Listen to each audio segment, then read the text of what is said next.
So Khamzat took Rob Whittaker down with honestly what was a really sloppy entry, but what I think most people are going to miss about this is it kind of highlights Khamzat's awareness with the cage.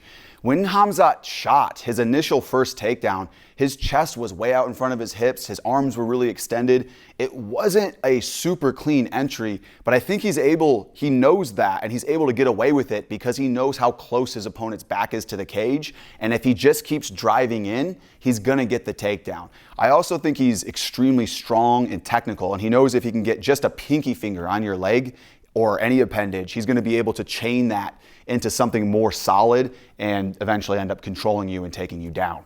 So what does that look like from his first takedown? Out front, he used a really basic jab cross fake to set up what looked like a double leg attempt initially, but again, he broke his posture quite severely, still ended up finishing the takedown. So he fakes the jab and he throws half a right hand just to get Rob to sell it and to think that something's coming up top. So as he throws half a right hand, he brings his back leg forward and continues both hands out in front to try to get a hold of what looks like a double leg. It's the takedown that he hit on Kevin Holland, but he doesn't end up closing the distance in the same way.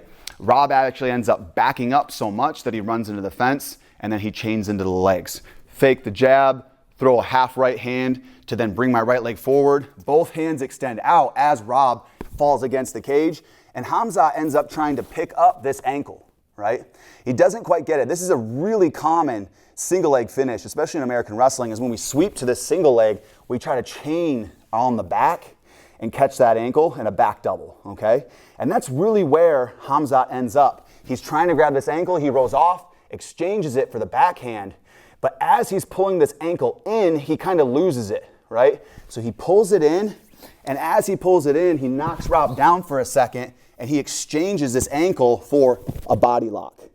Shucks the top arm over top, and now he's leg riding, right? This is where Khamzat is really frustrating. This is what made Khabib so good, is you lock your hands behind both armpits, and you do this spiral ride, putting pressure and weight on your opponent's arms. So I'm gonna connect my hands and use this inside leg to frame against this back knee so he can't bring it underneath him to stand up. And I'm gonna frame and spiral all of my weight onto his arms. So now he's carrying all of his weight, all of mine, and I'm carrying none, and I'm just draining him. Eventually, Rob gets this knee to the ground and starts prioritizing picking that leg up. And this is so beautiful. This was a highlight for me in the night, is that he uses a technique I call stick and spokes, where he creates a sticky hook. The inside leg here leaves and traps and hooks on this far leg. And he also had a bar arm while he was doing this, which gives him added control. So he's not just sliding around the torso. Whenever you catch a bar arm, you're never gonna fall off a guy, right? I can never fall off of him because I'm using his appendage to stop me from sliding around the torso.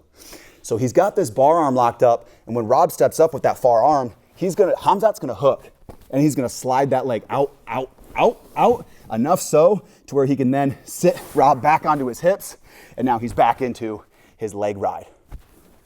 And the principles of this leg ride, guys, is just keeping pressure on his torso. So the entire time, Khamzat is behind both armpits, which gives him maximum control. You're not gonna threaten a choke. You have to have a seatbelt grip to threaten a choke. But Khamzat never obtained the seatbelt.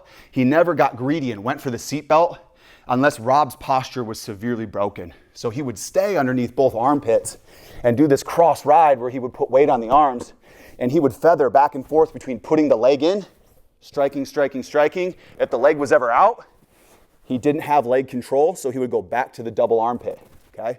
And it was only when Khamzat had him broken really far down that he would then try to hunt for that choke when he had him on his butt, hips, or his side. Now, what happened on the second takedown?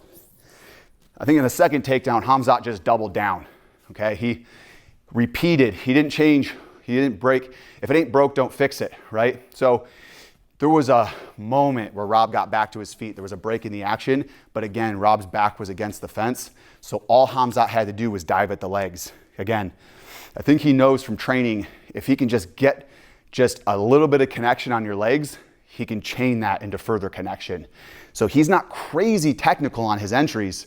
He's very quick and he times them very well, but he gets really extended. He gets really, really extended. And I think he allows himself to do that because he relies on the cage to keep his opponent from moving further away. So as they break, Khamzat just once again lowers his level and all out torpedo dives at the legs. He just does a full-blown dive and he ends up on a really classic American shot. It's this sort of low single double leg position where he's obtained the far leg, or he's obtained the near side leg on a hook, and he has his head in the bend of the knee, the side of the knee. And he's pulling and using this as a lever to put Rob on his hip. He stands up, pulls him down, and then lets go of this ankle to, again, exchange it for a body lock. And as Rob is posting on that far arm, he reaches out and grabs, pulls it in for those nasty Dagestani handcuffs as he starts rearing up and throwing down strikes, putting the leg back in and riding from there.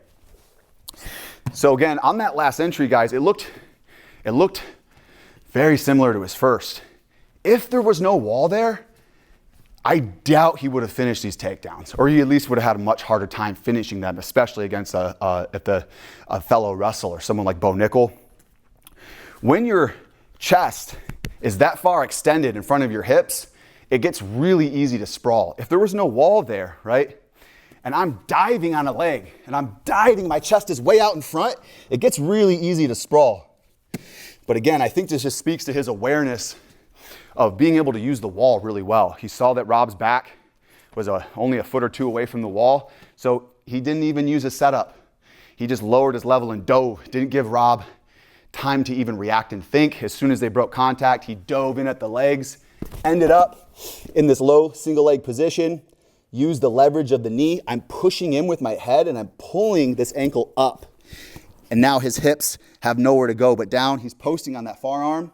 And then from here, one of the great things that he and Khabib did do so well is that he's going to use this leg attack and chain it into a body lock, capturing that far side arm so he has no more post. And now I'm going back into my leg ride. Really tight fundamentals from Khamzat last night. And you see what happens when someone really prioritizes wrestling in their training. Khamzat, really good wrestler, really good striker, but you see how valuable the wrestling is. You can completely dominate an experienced opponent.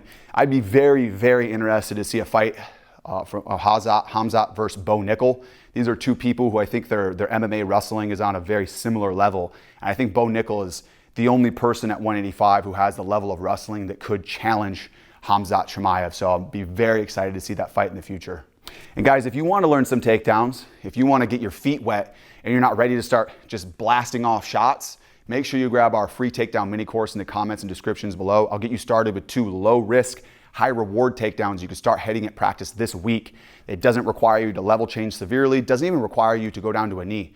These are takedowns that rely on timing and position and less on speed and strength. This is Adam with Wrestling University, reminding you to always start standing.